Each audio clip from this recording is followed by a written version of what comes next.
जाए। बड़ी सुंदर कथा आती है।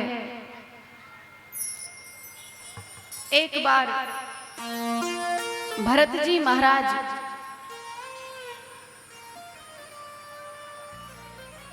जो ऋषभ देव के पुत्र थे,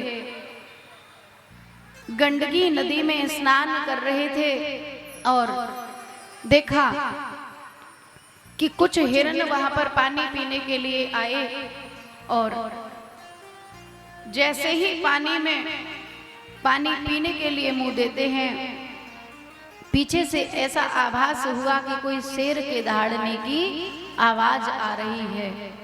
उनमें से एक हिरनी गर्भ से थी।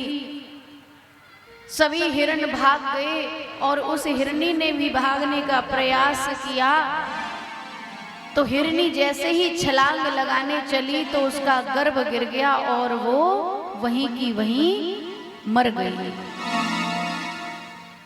भरत जी संत हृदय थे, उनको दया आ गई और वे उस हिरण के बच्चे को साथ ले आए और लाकर के उसका लालन पालन पुत्र की भांति करने लगे। छोटे से बालक को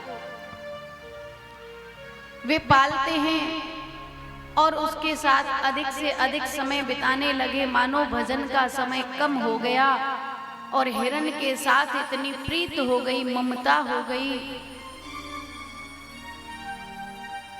ठीक इसी प्रकार हम और आप हैं। संसार के खिलौनों में खेलते खेलते खेलते खेलते हमारा भजन कम हो जाता है।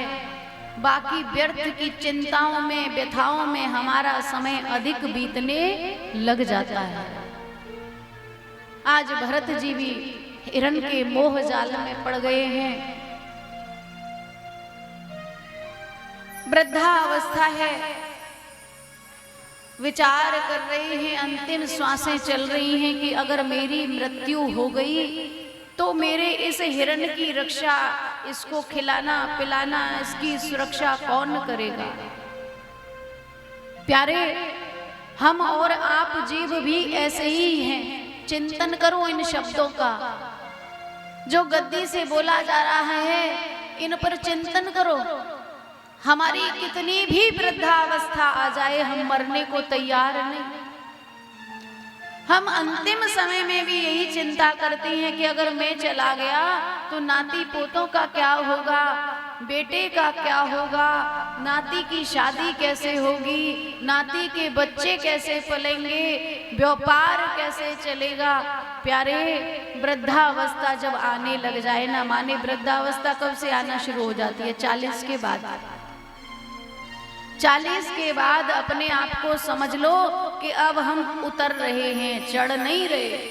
बालक चढ़ता है, केवल 40 वर्ष तक रुकता है, उसके बाद वो ढलने लग जाता है। धीरे धीरे जो चमक हमारे चेहरे पर थी वो कम होने लगती है, झुर्रियां पड़ जाती हैं, बाल सफेद हो जाते हैं, दांत गिर जाते हैं, आंखों पर चश्मा आ जाता है, इतनी सारी विकृतियां आ जाती हैं शरीर के अंदर। और हम अंतिम क्षण में भी केवल और केवल संसार का चिंतन करते हैं। संतों ने कहा है, अंतमति सोगति।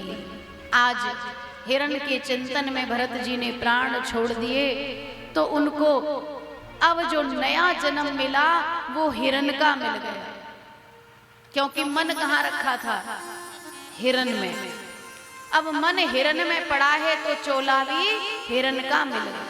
बोलिए जय जय श्री राधे। अब तो हिरण के चोले में भरत जी को भगवान की कृपा से पिछले जन्म की अपनी याद थी। उन्होंने सोचा कि मेरे से बड़ी भूल हो गई, एक हिरण के चक्कर में आकर के मुझे मेरा नर्तन गंवाना पड़ा। हे भगवान, जल्दी से जल्दी इस हिरण के चोले से मुझे मुक्ति मिले। भगवान ने प्रार्थना सुन ली उस भक्त की। जंगल में आग लगी, सभी पशु पक्षी उड़ गए और भरत जी भगवान का चिंतन करने लगे, नेत्र बंद कर लिए और चुपचाप बैठे रहे। समस्त अग्नि के साथ हिरण का भी शरीर जल करके भस्म हो गया।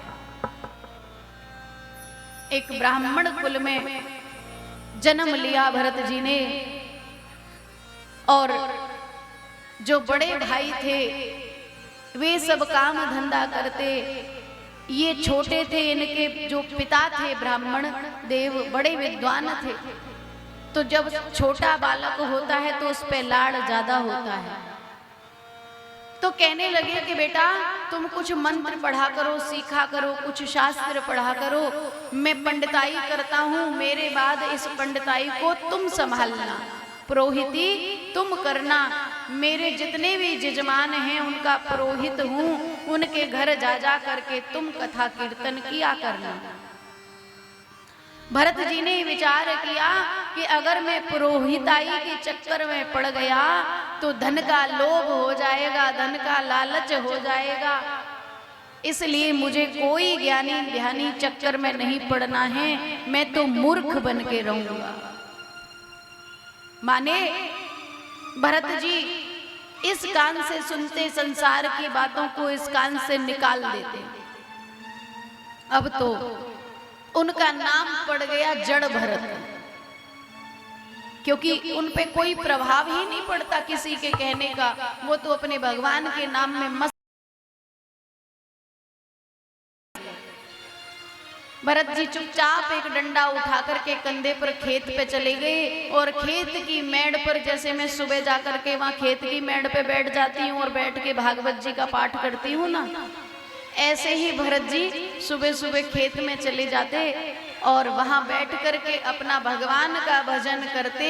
और मन में क्या विचार करते, भाई घर के लोगों ने तो इसलिए भेजा कि खेत को कोई चिड़िया ना चुग जाए, नील गाय ना खा जाए, कोई गाय बकरी ना खा जाए, खेत की फसल की रक्षा करने के लिए घर के लोगों ने भेजा।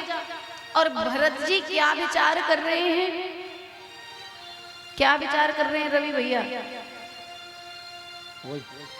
राम जी की चिड़िया राम जी को खेत, खाओरी चिड़ैया भर भर पेट। राम जी की चिड़िया राम जी को खेत, खाओरी चिड़ैया भर भर पेट। राम जी की चिड़िया राम जी को खेत, खाओरी चिड़ैया भर भर पेट। राम जी की चिड़िया राम जी को खेत, खाओरी चिड़िया भर भर पेट। भरत जी कह रहे हैं कि भगवान की बनाई हुई तो सारी चिड़िया हैं, गाय हैं, और भगवान के बनाए हुए खेत खलियान हैं, मैं इन दोनों के बीच में क्यों रोड़ा बनूं, क्यों इनको भगाऊं? अब सुबह सुबह आकर के भाइयों ने देखा कि चलो रोटी पानी दे आए, उसको खेत पे पड़ा है बेचारा भूखा प्यासा, खेत की रक्षा कर रहा है। आए और दूर से जैसे ही देखा कि सारा खेत अस्त व्यस्त पड़ा है, क्योंकि बिना बुलाए तो एक दो चिड़िया आएंगी, और भरत जी तो निमंत्रण दे दे के बुला रही है कि तुम भी राम जी की हो और ये खेत भी राम जी के हैं, आओ चिड़ैया खूब भर भर के पेट खाओ। राम जी की चिड़िया राम जी को खेत, खाओरी चिड़ैया भर भर पेट, खाओरी चिड़ैया भर भर पेट।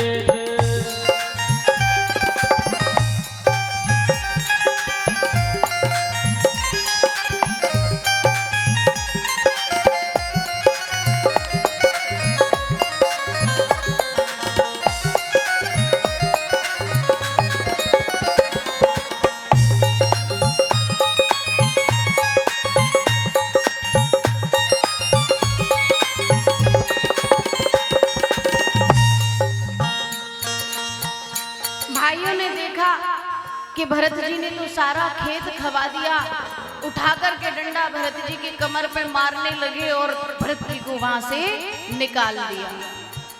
चले गए बेचारे दूर जंगल में जाकर के बैठ कर के भगवान का भजन करने लगे। और उसी समय एक राजा की पालकी वहां से निकल रही थी। राजा सत्संग की इच्छा से जा रहे थे। पालकी में 4 कहार लगे हुए थे। उनमें से एक कहार के पेट में दर्द हो गया। राजा ने आदेश किया, जाओ एक कहार की व्यवस्था करो, जंगल में कौन मिले। तपस्या करते हुए दिखे भरत जी। देखा शरीर हष्ट पुष्ट है, सुंदर चेहरे पर तेज है। भक्त के चेहरे पर तो यूं ही तेज होता है। पकड़ के ले आए कि इससे बड़ा बढ़िया कहार कहीं नहीं मिलेगा। बोले हमारे राजा की पालकी में चलो। और भक्त का तो भाव ऐसा होता है कि जहां सेवा मिले वहीं आनंद ले।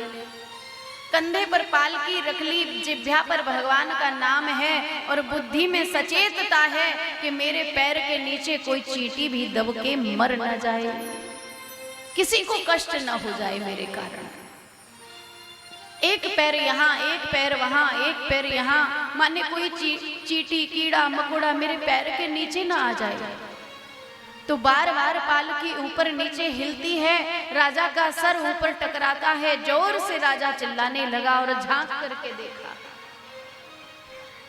करके देखा तो एक हष्ट पुष्ट व्यक्ति लगा हुआ है। कूद कर पालकी से राजा बाहर आए और गुस्से में कहने लगे, देखने में तो तू बड़ा हट्टा कट्टा नजर आता है, तुझे कहार बन करके पालकी चलाना नहीं आता। भरत जी मुस्कुराए, हाथ जोड़ करके निवेदन करने लगे, महाराज जो आपको हष्ट पुष्ट दिखाई दे रहा है ना, वो तो केवल और केवल माटी का पुतला है। मैं तो परम आत्मा हूँ, आत्म तत्व हूँ। जो आपको बाहर दिखाई दे रहा है ये तो पंच तत्व का बना हुआ पिंजरा है प्यारे। मैं शरीर नहीं हूँ, मैं तो आत्मा हूँ, मैं तो परमात्मा का स्वरूप हूँ। जैसे ही धीरे धीरे ये बातें सुनी, राजा चरणों में गिर गया। महाराज आप कोई दिव्य संत हैं, मुझे क्षमा कर दें, मुझसे अपराध हो गया। इसीलिए कहते हैं प्यारे, कभी भी किसी भी रूप में किसी का भी अपमान मत करो, अपने से छोटा मत समझो किसी को। सब मिट्टी के खिलौने हैं, सबके अंदर एक ही ज्योति विराजमान है। बार बार हृदय में कष्ट होता है जब सुनते हैं कि वहां रेप हो गया, वहां ऐसा हो गया, वहां वैसा हो गया। इस गंदगी को धीरे धीरे मनों से निकालो, अपने बच्चों में अच्छे संस्कार दो। सुबह एक संत हमारे पास बैठे थे, भीतर मिलने आए थे। तब हम यही चर्चा कर रहे थे कि हम जो शास्त्रों को सुनाना सीख गए हैं ना, इनको सुनाने से ज्यादा अपने जीवन में उतारना सीख जाए। जब संत समाज सुधर जाएगा, ब्राह्मण समाज सुधर जाएगा, तो संसार की सारी विकृतियां दूर हो जाएंगी। कहीं कहीं कुछ कमी आ रही है सनातन धर्म के लोगों में, भगवान क्षमा करे। हम जब किसी की ओर ऐसे उंगली करते हैं तो प्यारे ये 3 उंगलियां हमारी ओर होती हैं। हम इन 3 उंगलियों पर नहीं ध्यान देते हैं, हम इस एक उंगली को फड़ाक से कर देते हैं कि तू गलत है प्यारे, तू गलत है। लेकिन ये 3 उंगलियां कह रही हैं कि प्यारे तेरे में भी कहीं ना कोई कमी जरूर है। अगर कमी न होती तो दूसरे के भीतर हमको कमी नजर नहीं आती, क्योंकि जो हमारे भीतर भरा पड़ा है